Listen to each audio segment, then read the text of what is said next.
जब रावण ने माता सीता का हरण कर लिया तो राम जी पागलों की तरह, अरे भैया लता पता तुम ही बताओ, क्या तुमने हमारी सीता को देखा है?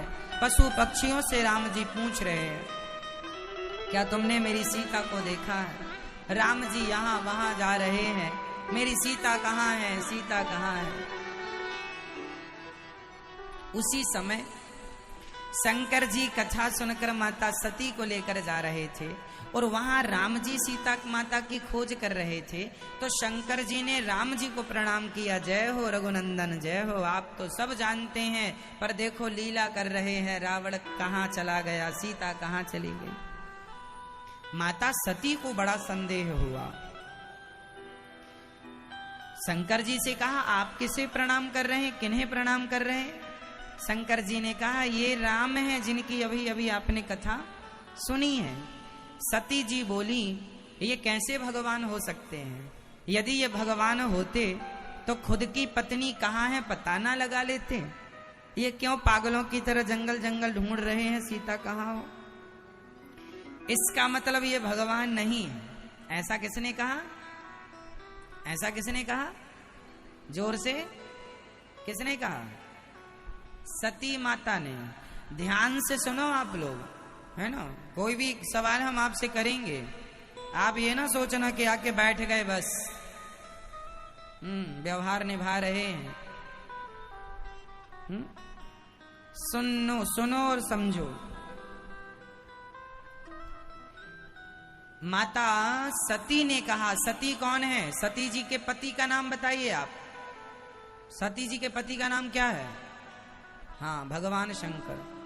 भगवान शंकर से माता सती ने कहा कि जिन्हें खुद की पत्नी का पता ना हो वो भगवान कैसे हो सकते हैं?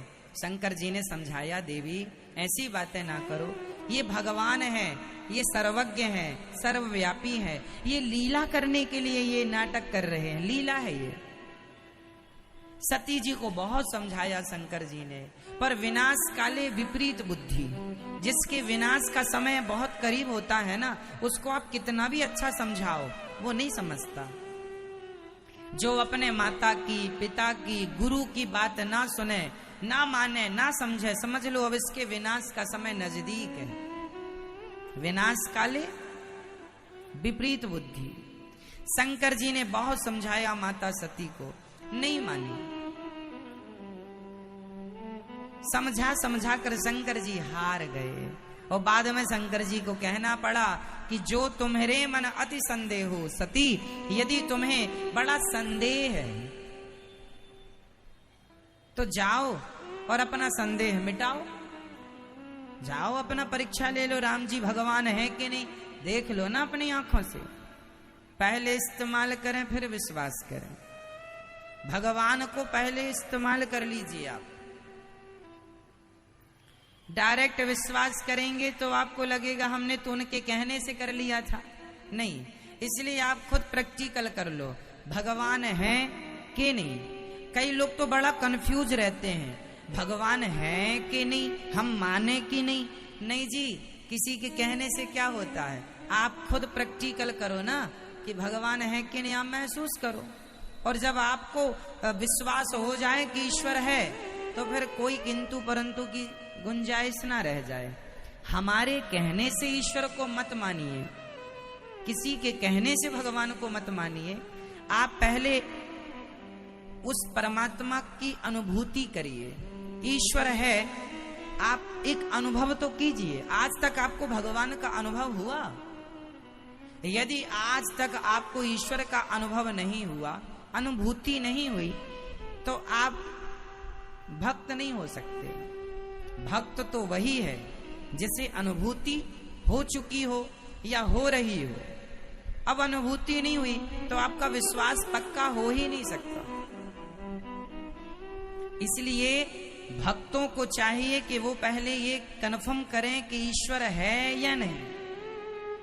जैसे मैंने तो कन्फर्म कर लिया है कि ईश्वर है, मुझे अनुभूति हो चुकी है, मैं मान गया हूं, अब आप लोग भी मान लीजिए। नहीं, हमारे कहने से नहीं, आप कैसे? अब आप बताएं, अब कहो महाराज जी हम कैसे माने? हम एक छोटा सा सिद्धांत हम आपको देते हैं ईश्वर जबरदस्ती थोपने वाला विषय नहीं है ना। आपके अंदर पहले तो बहुत सारे प्रश्न खड़े होते हैं कि भगवान कहाँ हैं तो दिखते क्यों नहीं, है ना। भगवान हैं तो इतने लोग दुखी क्यों हैं, इतने लोग रोते क्यों हैं। ये सारे क्वेश्चन सामान्य प्रश्न हैं जो सबके भीतर खड़े होते हैं। इनका उत्तर आपको नहीं मिलता तो आप नास्तिक हो जाते हैं। अरे सब झूठा है, कोई भगवान भगवान नहीं है, सब झूठी बातें, बेवकूफ बना रहे हैं ये लोग। ऐसा लोग बोलते हैं। क्यों? क्योंकि गहराई तक जाते ही नहीं। उस गहराई में उतरना पड़ेगा। एक छोटी सी कथा जो कि मैंने कई बार आपको सुनाई है, पुनः छोटे से शब्दों में, कम शब्दों में आपको सुना देता हूं ताकि ये बात क्लियर हो जाए। क्लियर करते चलेंगे, अच्छा रहेगा। सुनो, एक छोटी सी कहानी, हजारों कई बार मैंने आपको सुनाई है, फिर से दोहरा देता हूं, केवल याद दिलाता हूं। एक बाप का एक बेटा, एक पिता था, एक पुत्र था। बाप जो पिता था बड़ा सात्विक था, बड़ा भगवान को मानने वाला था, ईश्वर को जानने वाला था। लेकिन जो उनका पुत्र था, बेटा था, वो बड़ा नास्तिक था। साइंस पढ़ के आया, भगवान को मानता ही नहीं। बहुत कहा उसके बूढ़े बाप ने, बेटा भगवान होते हैं, मान लो। उनकी एक मेडिकल की दुकान थी, वो मेडिकल में जाकर, दुकान में जाकर बैठते थे, दवाई गोलियां ग्राहकों को देते थे। वहां पर भगवान कृष्ण का एक चित्र लगा हुआ था, तो बूढ़ा बाप आरती करता था, धूप जलाता था, आरती उतारता था, रोज थोड़ा सा भोग लगाता था भगवान जी को अपनी दुकान में। बेटे से कहता था, तू भी जरा हाथ जोड़ ले और भगवान कृष्ण को प्रणाम तो कर ले बेटा। बेटा बोलता, नहीं मैं कुछ नहीं मानता भगवान भगवान को, कोई भगवान भगवान नहीं होता, कुछ नहीं भगवान भगवान होता है, आप पागलों की तरह बातें न करो, मैं पढ़ा लिखा हूं। बूढ़ा बाप बेचारा, वैसे तो बेटा अच्छा था, सेवा करता था, आदर सम्मान अपने बाप का करता था, अच्छा था, लेकिन नास्तिक था, भगवान की पूजा नहीं करता था, भगवान को मानता ही नहीं था। बूढ़ा बाप बेचारा, मरने का समय आ गया।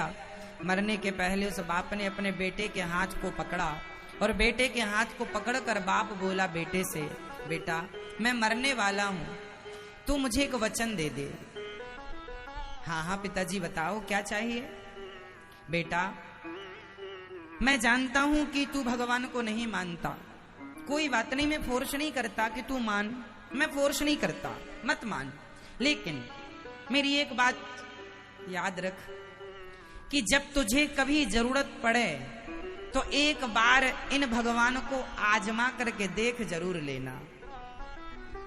भगवान को एक बार तू आजमा लेना, यदि तेरे आजमाने पर वो खरे उतरते हैं तो मान लेना कि भगवान है, और खरे नहीं उतरते तो मत मानना। तू तो अभी मानता ही नहीं है तो आगे भी मत मानना, पर मेरे कहने से, बूढ़े बाप के कहने से एक बार तू आजमा लेना, है ना। ये कहने के कुछ दिनों के बाद उसका बूढ़ा बाप मर गया, भगवत धाम को चले गए। अब बेटा अकेला दुकान में जाता, बाप था तो वहां भगवान के चित्र को वो साफ करता था, धूप दीप जलाता था, सेवा पूजा करता। अब ये बेटा तो नास्तिक था, तो भगवान कृष्ण के तस्वीर में धूल जमती चली गई, बस हल्की हल्की छवि सी दिखाई पड़ रही है, साफ आप किए ही नहीं बेटे ने। बेटा तो नास्तिक था, उससे तो भगवान पे कोई, पर बूढ़े बाप ने कहा था कि मेरे मरने के बाद ये भगवान का स्थान हटाना मत, तस्वीर हटाना मत, तो बेटे ने नहीं हटाया। बाकी साफ आप कुछ नहीं करता, वहां कचरा जम चुका था। बारिश का यही समय था, शायद भादों का ही महीना चल रहा होगा। बारिश लगभग रात्रि के 8 बज रहे थे, कड़ी तेज बारिश का मौसम बन रहा था, बादल गरज रहे थे, रिमझिम पानी भी चालू हो चुका था, मार्केट लगभग बंद सा हो चला था, सब दुकानें बंद हो गईं। पर ये लड़के ने अपनी दुकान अभी तक आधी शटर गिराकर अंदर अपने दोस्तों के संग ताश खेल रहा था। अभी इसने दुकान पूरी बंद नहीं की, तभी इसकी दुकान पर एक छोटा सा बच्चा आता है और उस बच्चे ने एक पर्ची दिखाते हुए कहा, भैया भैया, छोटा सा लगभग 6 साल का बालक, 5-6 साल का बालक रहा होगा, भैया भैया क्या ये दवाई मिलेगी, क्या ये दवाई है? उसने वो पर्चा लिया और वो दवाई बगल में ही रखी थी, तो दवाई दे दी, पैसे ले लिए, पैसे वापस भी कर दिए। जो बच्चा दवाई लेने आया था उसकी माँ बहुत बीमार थी। डॉक्टर ने कहा था कि ये दवाई दे दोगे तो बचेगी, वरना ये मर जाएगी। और उस माँ का इस 6-5 साल के बच्चे के सिवा कोई था ही नहीं, इसलिए नन्हा सा बच्चा आज अपनी माँ के लिए दवाई खरीदने आया और दवाई लेकर दौड़ा घर की ओर। तभी इसे याद आया कि मैंने बच्चे को जो दवाई दे दी वो तो चूहे मारने की दवाई थी, वो तो चूहे मारने की दवाई थी। अब इसे होश आया, ये तो खेल में मस्त था ना, ताश के खेल में, वहां दवाई तो वहां वो भी रखी थी, पर थोड़ी देर पहले इसने किसी को चूहे मारने की 2 डिब्बी दे दी, तो उसने 1 डिब्बी वापस कर दी, तो जल्दी में इसने वहीं पर रख दी थी डिबिया। अब ये डब्बी उठाकर वो दे दिया इस गलत फहमी से कि ये सही वो दवाई है, गलती हो गई उससे, उसने चूहे मारने की दवाई दी। अब वो बच्चा तो पढ़ा लिखा था नहीं, वो तो खिलाता ही दवाई, अब चूहे मारने की दवाई बीमार आदमी को खवाओ तो मर ही जाए। अब तो वो दौड़ता हुआ बाहर निकला, यहाँ वहां देखा, दूर दूर तक कोई नजर ना आया, शायद वो बच्चा घर पहुंच गया होगा। अब वो तो देखो मेडिकल से जुड़ा था तो जानता ही था कि जो दवाई बच्चे ने मांगी वो बहुत जरूरी दवाई, ना मिले तो मर ही जाए मरीज। बड़ा चिंतित हुआ, उसको लगा हे भगवान, मैंने ताश खेल ली, शायद इसलिए मेरी बुद्धि मारी गई और मैंने बच्चे को चूहे मारने की दवाई दे दी। अब क्या करूं, कहाँ ढूंढूं बच्चे को, कैसे उसकी हेल्प करूं, मदद करूं, कहाँ जाऊं? हारा थका बैठ गया कुर्सी पर। उसकी नजर तस्वीर पर चली गई, भगवान श्री कृष्ण के चित्र पर चली गई और उसे अपने बूढ़े बाप की याद आ गई। बात को याद करता हुआ बाप ने कहा था कि एक बार तू भगवान को आजमा लेना। उस लड़के ने आज पहली बार उसने हाथ जोड़कर भगवान से कहा, हे भगवान, मैं तुम्हें मानता नहीं हूं, पर फिर भी मेरे पिता ने कहा था कि आजमा लेना, तो आज मैं आपको आजमा रहा हूं। यदि आप सच्चे हो, आप सुनते हो, तो आज मैं पहली बार आपसे कुछ मांग रहा हूं।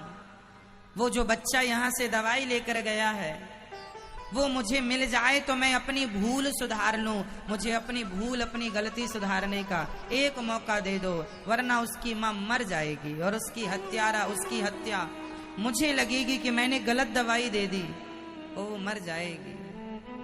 अभी वो भगवान से ये प्रार्थना कर ही रहा था कि उसके हाथ से कोई गलत काम हो गया है, ये सोच सोच के उसकी आंखों में झरझर आंसू टपक रहे थे। तभी वो नन्हा सा बालक फिर उसकी दुकान में आ गया, भैया भैया क्या ये दवाई मिल जाएगी? उसने तो चौंकते हुए चौंक गया, अरे बच्चा बेटा क्या हुआ, वो दवाई कहाँ जो तुम्हें हमने दी थी? भैया आपने जो दवाई दी, मैं जा रहा था, घर पहुंचा ही था कि पानी बरसने के कारण मेरा पांव स्लिप हो गया, फिसल गया और वो दवाई जाकर पत्थर पर टकराई और वो शीशी टूट गई, सारी बिखर गई कीचड़ में, और मैं वापस आपकी ओर आया। अब मेरे पास इतने पैसे नहीं हैं कि मैं आपको वो दोबारा पैसे दे सकूं, जो वापस किए थे आपने वही बचे हैं। उस आदमी ने उस बच्चे को गोद में लिया, वो दवाई ली, भगवान का धन्यवाद दिया, शटर गिराई, दुकान लॉक की, गया उसकी माँ के पास। उसकी माँ वास्तविक में बहुत ज्यादा बीमार थी, अंतिम क्षण चल रहा था। इसने इंसानियत का परिचय दिखाते हुए उसे हॉस्पिटल ले गया, जो भी खर्च आया सारा अपने पैसों से कराया, उसकी माँ को स्वस्थ करा के उसके घर पहुंचाया। और दूसरे दिन जब उसने दुकान खोली तो सबसे पहले फोटो का, तस्वीर का उसने धूल हटाई और भगवान को माथे से लगाकर सर्वोपरि श्रेष्ठ उसी स्थान पर सुसज्जित किया और कहा, हे नाथ, जो आप कर सकते हैं वो कोई साइंस, कोई